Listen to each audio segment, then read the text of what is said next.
રાજકોટ મનપાના પૂર્વ TPO Mansukh સાગઠિયાની office ખાતે એસીબીએ તપાસ હાથ ધરી હતી। શહેરમાં 150 ફૂટ રિંગ રોડ પર આવેલ ટ્વિન સ્ટારમાં 901 નંબરની ઓફિસમાં એસીબી દ્વારા સીલ ખોલીને તપાસ હાથ ધરવામાં આવી હતી।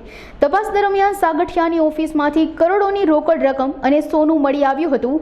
આ ઉપરાંત એસીબીએ તિજોરી, સીપીયુ અને દસ્તાવેજો કબજે કર્યા છે। આ તપાસમાં વધુ અનેક ચોંકાવનારા ખુલાસા થશે તેમ લાગી રહ્યું છે।